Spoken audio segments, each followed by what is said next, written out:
శ్రీమతి నమః. వినాయక చవితి పందిళ్లలో పుష్ప వినాయకుడు వచ్చారు కదా, అదే ఒక పుష్ప వినాయకుడిలాగా పక్కన ఇంకొక అమ్మాయి ఉండి ఒక వినాయకుడు ఇప్పుడు మధ్య వైరల్ అవుతుంది. అది చూసినప్పుడు అందరికీ కోపం వచ్చింది. మన సంస్కృతి అంటే ఇదా, మన వాళ్ళు ఇలాగే కదా చేస్తారు, మన వాళ్ళకి బుద్ధి లేదు అని మనం కాసేపు తిట్టుకున్నాం. మళ్ళీ వచ్చే వినాయక చవితి అప్పుడు కూడా ఇలాగే జరుగుతుంది. అప్పుడు కూడా మనం తిట్టుకుంటాం, వదిలేస్తాం. మీరు ఎక్కడైనా చూడండి, ఇలా హిందువులు మాత్రమే ఈ వెర్రి చేష్టలు పిచ్చి చేష్టలు చేస్తూ ఉంటారు కానీ ముస్లిమ్స్ గాని క్రిస్టియన్స్ గాని వాళ్ళు చేస్తారా చెప్పండి? అస్సలు చేయరు. వాళ్ళ ధర్మాన్ని వాళ్ళు పాటించుకుంటారు. వాళ్ళు వాళ్ళ మత సిద్ధాంతాల ప్రకారమే వాళ్ళు నడుచుకుంటారు. మీరు అరిచి గీ పెట్టినా సరే ఇంకొక పని చెయ్యను కూడా చేయరు.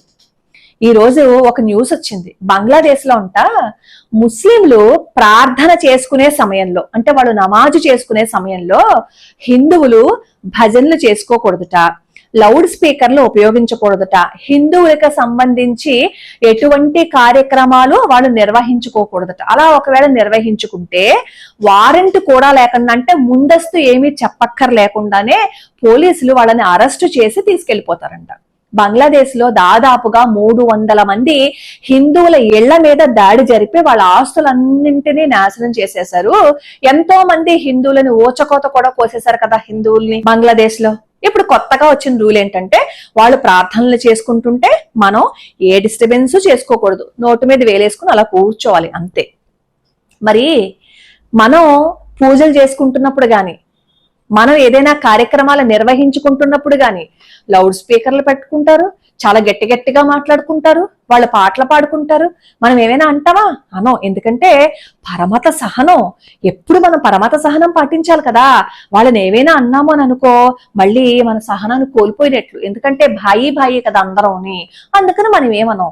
కానీ వాళ్ళు మాత్రం ఎంత ఖరాఖండిగా వాళ్ళ ప్రార్థనలకి అడ్డొచ్చినా, వాళ్ళు మత సంబంధమైనవి ఏవి చేసుకుంటున్నప్పుడైనా సరే హిందువులు అడ్డొస్తే నిర్దాక్షిణ్యంగా వ్యవహరిస్తున్నారు.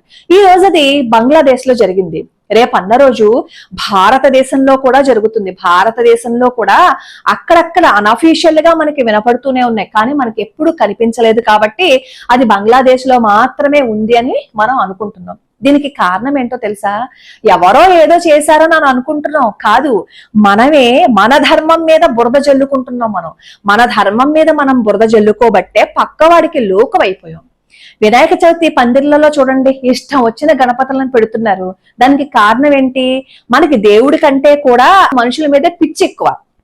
అందుకే మనకి ఎవరి మీద అయితే పిచ్చి ఉంటుందో ఆ పిచ్చి ఉన్న వాళ్ళందరినీ ఫోటోల కింద, అంటే వినాయకుడు ప్రతిమల కింద చేసేసి వాళ్ళని పూజించేస్తాం. అంటే వినాయకుల్లో మనం ఎవరినైతే పిచ్చిగా అభిమానిస్తున్నామో వాళ్ళని చూసుకుని పూజ చేస్తున్నాం.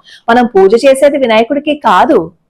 మరి ఇవన్నీ ఎందుకు వస్తున్నాయి అంటే, మన ధర్మం అంటే మనకి తెలియక, మన సంప్రదాయం అంటే మనకి తెలియక, చిన్నప్పటి నుంచి మనం మన పిల్లలకి మన ధర్మం ఇదిరా, మీరు ఇలా ఉండాలిరా అని మనం ఏమీ చెప్పకపోవటం వల్ల ఇవన్నీ జరుగుతున్నాయి. ఈ రోజు ఒక వీడియో పంపించారు మన ఛానల్ కుటుంబ సభ్యురాలు. అది చూస్తే ఎంత కోపం వచ్చిందో తెలుసా? భగవద్గీత శ్రీకృష్ణ పరమాత్మ అర్జునుడికి ఎప్పుడు చెప్పాడు, ఎందుకు చెప్పాడు? అర్జునుడి యొక్క మానసిక స్థైర్యాన్ని పెంచటం కోసం కృష్ణ పరమాత్మ కురుక్షేత్రంలో చెప్పాడు. ఆయనకైనా పని లేక చెప్పారా అర్జునుడికి భగవద్గీతని? ఒక మూల యుద్ధం వచ్చేస్తూ ఉంటే ఖాళీగా కూర్చుని ఆయన బోధనలు చేశారా? కాదు. అర్జునుడి యొక్క కర్తవ్యాన్ని అర్జునుడు తెలుసుకోవటం కోసం కృష్ణ పరమాత్మ అక్కడ బోధన చేశారు. అంటే నువ్వు నిలబడు, దేనికి బాధపడకు, నీ వాళ్ళందరినీ చంపేస్తున్నావు అని అనుకుంటున్నావు కాదు, చేసేదంతా నేనే, నువ్వు ధైర్యంగా ఉండు అని చెప్పి కృష్ణ పరమాత్మ చెప్పారు కదా భగవద్గీత. అలాంటి భగవద్గీతను తీసుకొచ్చి మనం ఎక్కడ పెట్టుకుంటున్నాం? శవం వెళ్ళిపోతూ ఉంటే శ్మశానానికి, ఆ శవాంతో పాటుగా భగవద్గీతను కూడా శ్మశానానికి పంపించేస్తున్నాం. పుట్టినప్పుడు బతికున్నంతసేపు భగవద్గీత చదవని మనం ఈ శవం వెళ్తుంటే వెనకాల భగవద్గీతను పంపిస్తూ పుణ్యలోకాలకి పంపించేస్తున్నాం అనే మూర్ఖత్వంలో మనం ఉంటున్నాం. ఆ భగవద్గీత ఎక్కడైనా రోడ్డు మీద వినిపించినప్పుడు మనకి ఏమనిపిస్తుంది? ఎవడో వెళ్ళిపోయాడు అని అనుకుంటాం కదా. ఆ స్థితికి మనల్ని తీసుకొచ్చేసారు. మన పవిత్రమైన గ్రంథాలని ఆ స్థితికి తీసుకొచ్చారు. ఇప్పుడు కొత్తగా ఒక ట్రెండ్ మొదలైందనమాట. శ్రీకృష్ణ శ్రీకృష్ణ ఓ పార్థ అంట ఈ పాటలను పెట్టుకుని ఇద్దరు తల్లి కూతుళ్ళు, భార్యాభర్తలు, ఇద్దరు స్నేహితులు అసలు ఇది అని ఏది ఆలోచించక్కర్లేకుండానే ఈ పనికి చెయ్యొచ్చు, ఈ పనికి చెయ్యకూడదు అని అసలు నియమమే లేకుండా ఆ కృష్ణ పరమాత్మ చెప్పిన భగవద్గీతని ప్యారడీ సాంగ్ లో పాడుతూ ఓ కృష్ణ కృష్ణ ఓ పార్థ అనుకుంటూ అంట్లు తోమేటప్పుడు ఒక తల్లి ఒక కూతురికి, డైపర్స్ మార్చేటప్పుడు ఒక భార్య ఒక భర్త దగ్గర, అలాగే సింకులో అంట్లు భర్త చేత తోవించటం కోసం ఒక భార్య, ఇలా ఎంత మంది వీడియోస్ చేశారో తెలుసా? ఆ పాటను ప్యారడీ సాంగ్ కింద పెట్టుకుంటూ. మనం హిందువులమేనా? మనకి సిగ్గు అనేది ఉందా? మనకు అసలు బుద్ధి అనేది ఉందా? కనీసం మనకి భక్తి అలాగో లేదు. భక్తి లేకపోయినా సరే అయ్యో మనం కృష్ణ పరమాత్మని అర్జునుడిని అంట్లు తోవేటప్పుడు, డైపర్లు పెట్టేటప్పుడు, అలాగే పిచ్చి పిచ్చి పనులన్నీ చేసేటప్పుడు మనం చూపిస్తామా? మనల్ని ఇలా చూస్తే ఎవరైనా కనీసం అనుకుంటాడు అనే బుర్ర కూడా లేకుండా రీల్స్ పెట్టి ఇష్టం వచ్చినట్లు వాటిని పోస్ట్ చేస్తున్నారే. ఈ రీల్స్ పిచ్చి ఎక్కువైపోయాయి కదా, ఇది చెయ్యొచ్చు ఇది చెయ్యకూడదు అని చెప్పి ఇష్టం వచ్చినట్టు మాట్లాడుతున్నారు. నిజంగా ఎవరికైనా సరే మన ధర్మము, మన భగవద్గీత, మన దేవుడు, మన హిందువులం మన ధర్మాన్ని కాపాడుకోవాలి అని ఉన్నట్లయితే ఈ శ్రీకృష్ణ శ్రీకృష్ణ గోవింద గోవింద అనుకుంటూ పాటలు పాడుతూ రీల్స్ చేశారు చూసారా, ఆ ఛానల్స్ అన్నింటికి వెళ్ళి రిపోర్ట్లు కొట్టిరండి. ఎందుకంటే మన ధర్మం మనల్ని నిలబెడుతూ ఉంటే మన ధర్మాన్ని నాశనం చేసేసే విధంగా వెటకారంగా భగవద్గీతని ఇలాంటి చోట్ల వాడతారా? ఇంత వెటకారంగా ఉపయోగిస్తున్నారు చూసారా. రేపు అన్న రోజు ఆ డైపర్లు మార్చారు చూసారా, ఆ డైపర్లు మార్చిన ఆ కొడుకు మనల్ని చూడకుండా వదిలేసి వెళ్ళిపోతే ఇదే భగవద్గీత చదువుకుని ఉండాలి. ఎందుకంటే మనకు మనోధైర్యం పెరగాలి కదా. అందుకని ఏ కూతుళ్ళకైతే మనం అంట్లు తోమని చెప్పి భగవద్గీతని వెటకారంగా చూపిస్తున్నామో ఆ కూతుళ్ళు మనల్ని చూడకుండా వెళ్ళిపోతారు చూసారా. అప్పుడు ఆ మనోధైర్యం పెంచుకోవటం కోసం ఈ భగవద్గీతనే చదువుకోవాలి. భగవద్గీతని ఇలా పిచ్చి పిచ్చిగా వెటకారంగా చేస్తూ రీల్స్ చేయడం ఏంటండి? కనీసం హిందువులుగా ఆలోచించక్కర్లేదా?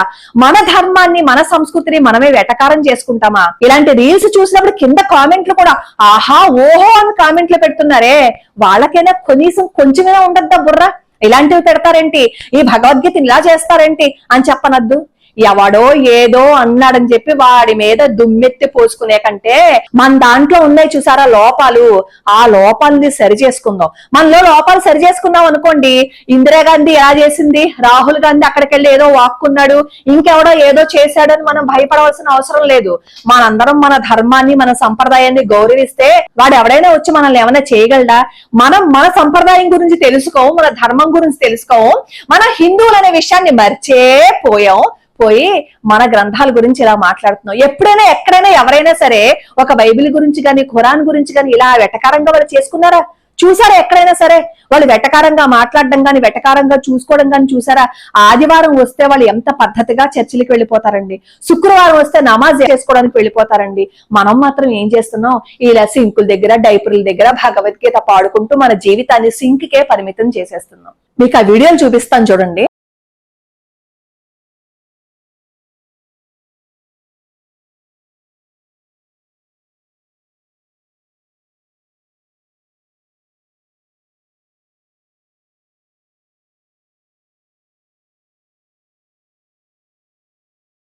వీళ్ళందరూ చేశారు.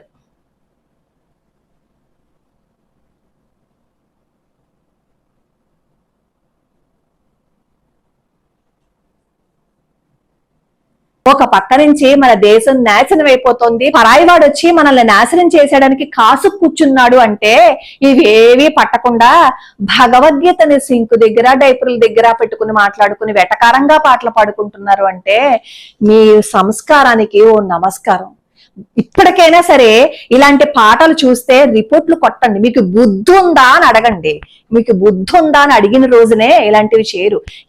తమన్నా మరి రాధాకృష్ణ సీరియల్ చేసినప్పుడు డ్రెస్ సరిగ్గా లేదు, డ్రెస్ కోడ్ సరిగ్గా లేదని చెప్పి నేను వీడియో పెట్టాను కదా. మరి తమన్నా కాబట్టి సెలబ్రిటీ కాబట్టి అలా డ్రెస్ కోడ్ వేసుకుంది, రాధను అవమానించిందని చెప్పి మనం వీడియో చేసుకున్నాం కదా. మరి వీళ్ళందరినీ ఏమనాలి? వీళ్ళందరినీ ఏమని ప్రశ్నించాలి? ఒకసారి ప్రశ్నించి చూడండి. ప్రతిరోజు దేవుడి గదిలో కూర్చుని దండం పెట్టుకోవడం కాదు, మన ధర్మాన్ని నాశనం చేస్తూ వెటకారం చేస్తూ ఇలాంటి రీల్స్ చేస్తున్నారు చూసారా, వాళ్ళ మీద యుద్ధం మనం ముందు మొదలు పెడితే ఆ తర్వాత ఎవడో వచ్చాడు ఏదో చేశాడు అని వాడి మీద మనం యుద్ధం చేద్దాం. లోకా సమస్త సుఖినో భవంతు, సర్వే జనా సుఖినో భవంతు.